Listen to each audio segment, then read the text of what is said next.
Spoštovani predsednik Državnega zbora, poslanke in poslanci.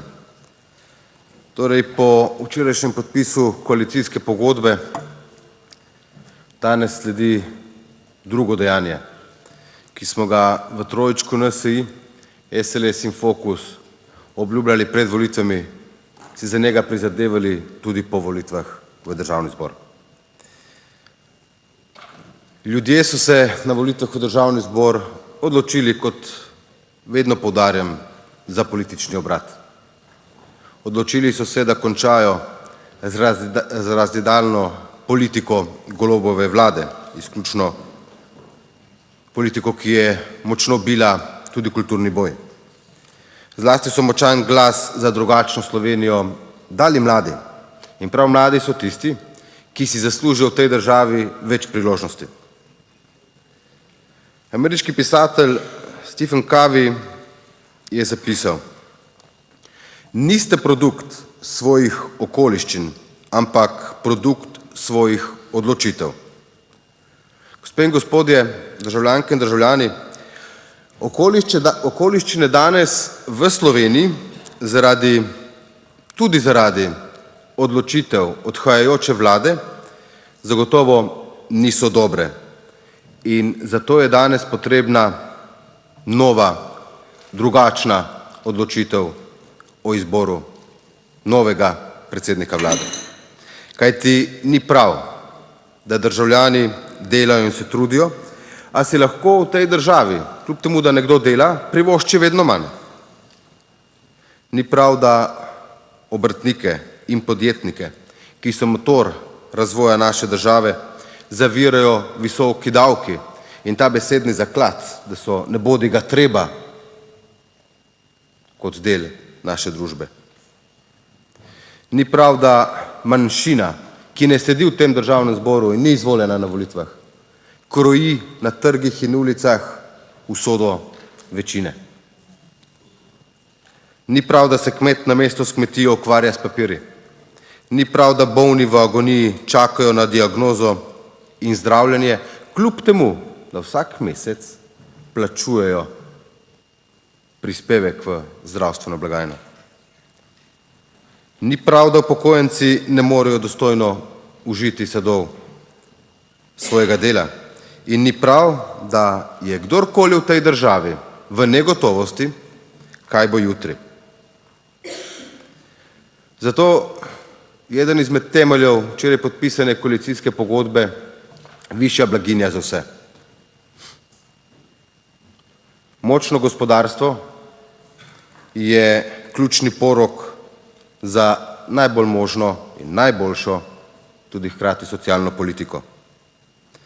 Razumni davki, debirokratizacija, ta okvir,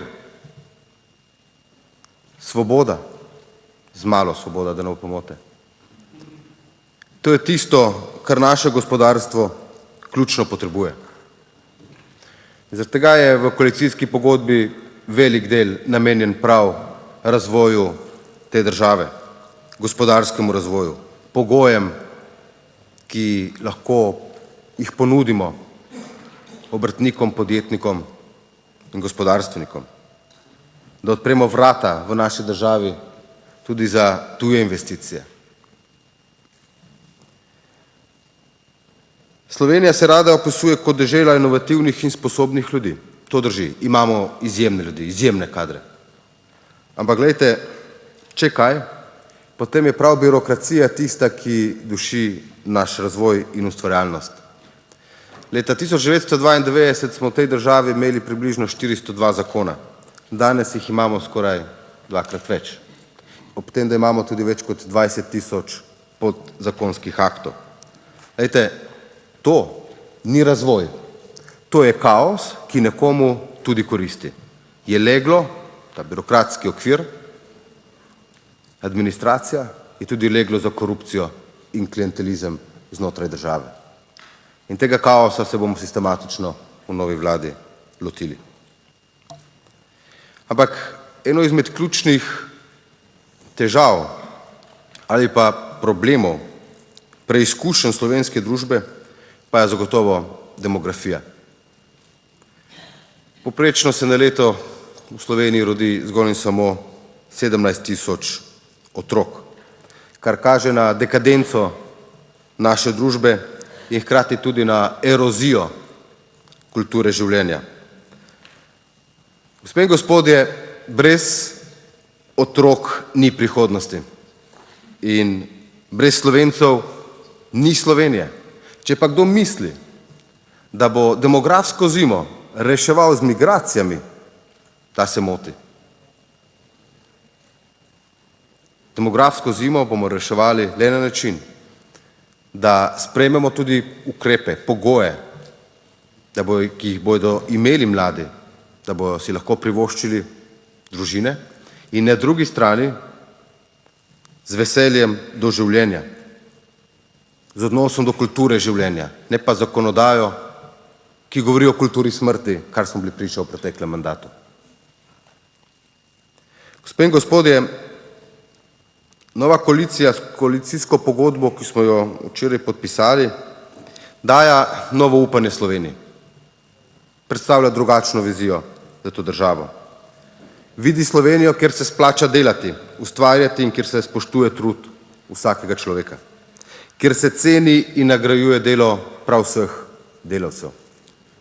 Kjer podjetnik in obrtnik ne bosta bankomat za razsipno državo, ampak partnerja v razvoju in ključ do blaginje države.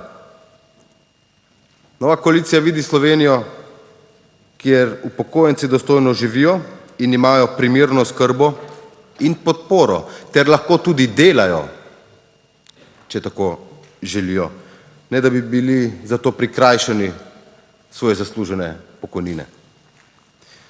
Mi vidimo Slovenijo, kjer imajo mladi dovolj podpore, da se ustvarijo dom in družino, ter razvijajo vse svoje talente.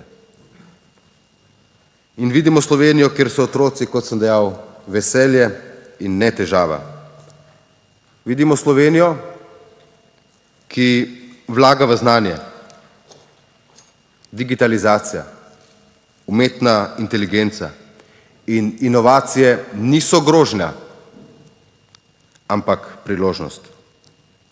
In vidimo Slovenijo, ki ne nazadnje varuje svoje korenine, kajti družina, kultura, jezik in naša tradicija, to je naš zaklad. In spoštovanje človekovega dostojanstva je neodtujljivo. Politik misli na naslednje volitve, državnik pa na naslednje generacije, je ena od misli politika očeta povojne Evrope oziroma enega izmed očetov povojne Evrope, De Gasperija. Gospe in gospodje, nova koalicija ponuja politiko z daljnosežno vizijo. Politiko, ob kateri bomo vsi zadihali, ki bo zagotovila varnost in stabilnost. Hkrati pa tudi prevzemamo odgovornost, da bomo trdno stali na svojih vrednotnih temeljih. Kajti, če ne veš, kdo si in od kod prihajaš, namreč ne moreš napredovati in ne moreš definirati, kaj je tisto maksimalno dobro za našo skupno prihodnost. In kot je dejal tragično ubit Charlie Kirk, če v nekaj verjameš, moraš imeti pogum, da se za te ideje boriš, ne da pa pred njimi bežiš ali jih utišaš. Gospe in gospodje, tu smo. Tu smo tudi zato, ker stojimo za svojimi idejami in svojimi vrednotami in mi se bomo tudi za te vrednote in te ideje v mandatu nove koalicije borili. Kajti v današnji družbi številni želijo utišati vrednote, na katerih je zgrajena nenazadnje naša civilizacija. Ampak nikoli ne bomo dopustili, da bi jih prav te vrednote želel utišati.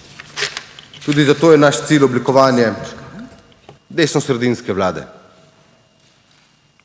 Torej, poslanski skupini Nove Slovenije Slovenske ljudske stranke in Fokusa bomo danes naredili to, za kar smo se borili. In za mandatarja oziroma za predsednika vlade podprli Janeza Janšo. Pri tem bomo tudi odprli vrata pri oblikovanju nove razvojne koalicije in tako v to državo prinesli red, stabilnost, predvidljivost, varnost in višjo blaginjo za vse. Najlepša hvala in srečno Slovenija.